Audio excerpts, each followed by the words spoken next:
Why can I not stop over apologizing? Today, I'm going to talk about a client of mine who is a successful realtor. She has held leadership roles in many companies, very accomplished, and she is also a very positive person, done a lot of personal development work, and still she finds herself over apologizing. She knows she doesn't want to be over apologizing, but she does it anyway. So what gives?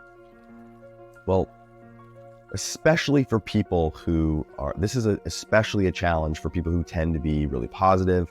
They're trying to be really positive, including myself.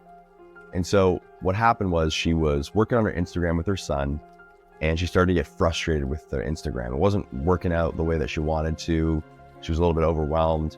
And then her son noticed that and started to feel irritated. And then she apologized to him. Immediately, she knew she shouldn't have apologized, and yet there she was apologizing, and then she apologized again. So what gives? Well, for her, what had happened is, one, she felt a negative feeling. She felt frustrated, she felt overwhelmed. And then when she noticed the reaction of her son, there was a judgment that happened. She judged herself and the situation that this is not how I should be in the situation. I should be positive, I should be happy, and I'm not. I need to fix that.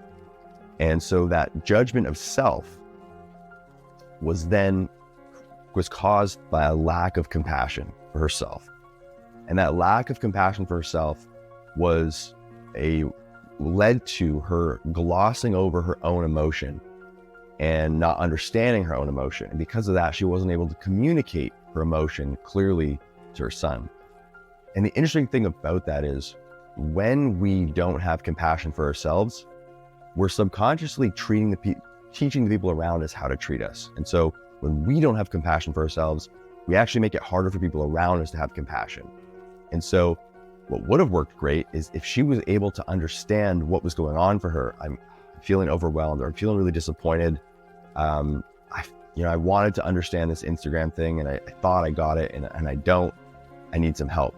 That vulnerability would have then opened up the opportunity for her son to be compassionate. But instead, because of that self-judgment and that lack of self-compassion, there wasn't the vulnerability. It wasn't accessible to her.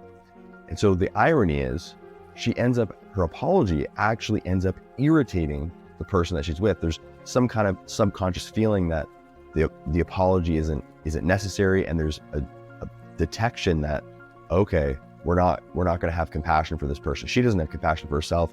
I'm not going to have compassion for her either. And that's kind of irritating. So in that way, you end up kind of creating the opposite of what you're trying to create with this over apologizing. And so instead, what you need to do is stop, identify what is the feeling that's going on, and have some self-compassion in that moment so that you're not bringing any judgment to yourself. And if you can let go of that judgment of yourself, it's going to be a lot easier for the person across from you to let go of that judgment of you. And then you can stop apologizing. And maybe more importantly, stop over apologizing. Hope that helps. Have a great day. And as always, don't forget to fill your cup first.